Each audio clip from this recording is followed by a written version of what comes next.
আসসালামু আলাইকুম দর্শক, স্বাগত জানাচ্ছি এশিয়া ভেঞ্চার প্রাইভেট লিমিটেডের পক্ষ থেকে। আজকে আমরা যে বিষয়টি আপনাদের সামনে আপডেট দিতে এসেছি সেটি হচ্ছে 1 সেপ্টেম্বর থেকে যখন ইন্ডিয়ার বিভিন্ন ক্যাটাগরি অর্থাৎ মেডিকেল এবং ডাবল এন্ট্রি ক্যাটাগরি ভিসা জমা শুরু হয়েছে, তার পরবর্তী সময়ে ভিসা ডেলিভারি কয়দিনে হচ্ছে এবং কিভাবে হচ্ছে সেই বিষয়গুলো নিয়ে আমরা আপডেট দেওয়ার চেষ্টা করছি। আর হচ্ছে আমাদের সাথে যিনি গেস্ট হিসেবে আছেন আশরাফুল আলম, যিনি আমাদের মাধ্যমে মেডিকেল ভিসা সাপোর্ট নিয়েছেন এবং উনি মেডিকেল ভিসা পেয়েছেন 2 তারিখে জমা দিয়ে আজকে 5 তারিখে ডেলিভারি পেয়ে গেছেন।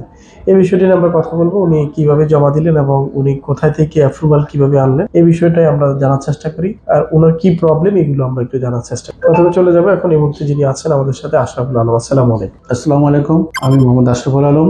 আমার ওয়াইফ নার্গিস পারভিন ভীষণ অসুস্থ, ক্যান্সারের পেশেন্ট। আমি গত 5 তারিখে এখানে ভিসার জন্য অ্যাপ্লাই করি আমার এশিয়া ট্যুর অ্যান্ড ট্রাভেলসের মাধ্যমে। আমি 11 তারিখে আমার ডেট ছিল, কিন্তু হঠাৎ করে এম্বাসি বন্ধ হয়ে যাওয়ার পর আমরা খুব টেনশনে ছিলাম কিভাবে ভিসা পাবো না পাবো।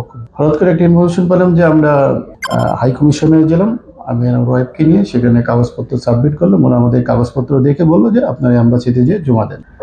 তারপরে মাসাল্লাহ এখানে আসলাম, এখানে এসে ভাইয়ের সাথে কথা বললাম, ওদের সাথে কথা বলে এম্বাসিতে কাগজ জমা দিলাম এবং 2 তারিখে জমা দিয়েছি। আজকে 5 তারিখ আমার মেসেজ আসছে এবং ভিসা পেয়েছি, আলহামদুলিল্লাহ।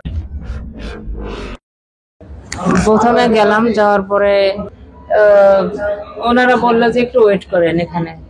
তারপরে ওয়েট করার পরে ওরা তারপরে ভিতর থেকে অফিসারে আসলো, আসার পরে আমাকে বলতেছে যে স্টুডেন্ট ভিসাগুলো নিচ্ছে আর কি, কাগজ নিচ্ছে, দেখতেছে। তারপরে আমি ওখানে যাই রিকোয়েস্ট করলাম, পরে আর কি অফিসার আসলো আর কি। আসার পরে মেডিকেল ভিসাগুলো দেখতেছে। বললাম যে স্যার, আমি তো এরকম ক্যান্সার পেশেন্ট, আমার তো ছিল 11 তারিখে ডেট ছিল, আমার কাগজে মানে পেপারস দেখেন।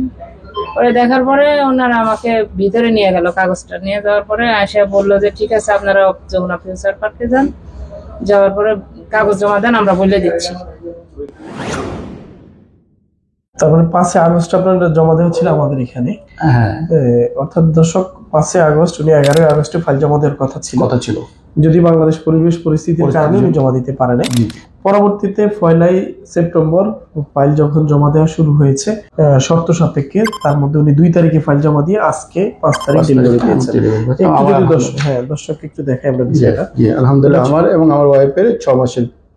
অর্থাৎ দর্শক, এখন যারা মেডিকেল ভিসা আপনি প্রসেস করবেন তারা কিন্তু চাইলে 2 থেকে 3 দিনেই কিন্তু ডেলিভারি পাবেন।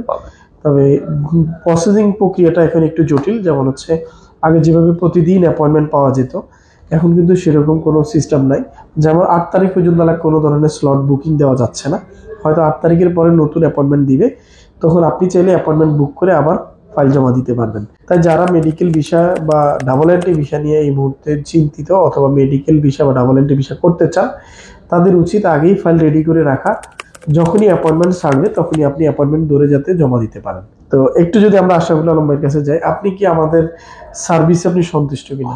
100% সন্তুষ্ট, এবং আমি এশিয়া ট্যুর অ্যান্ড ট্রাভেলসকে ধন্যবাদ জানাই আমাকে তারা এত বড় একটা সুযোগ করে দেওয়ার জন্য এবং আমার ভিসাটা পাওয়ার সাহায্য করার জন্য।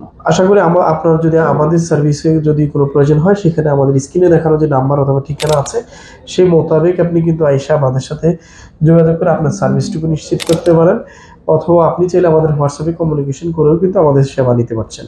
আজ এই পর্যন্ত ভালো থাকবেন। যাদের মেডিকেল ভিসা অথবা ডাবল এন্ট্রি ভিসা সার্ভিস প্রয়োজন হবে, সরাসরি এসে যোগাযোগ করার চেষ্টা করবেন।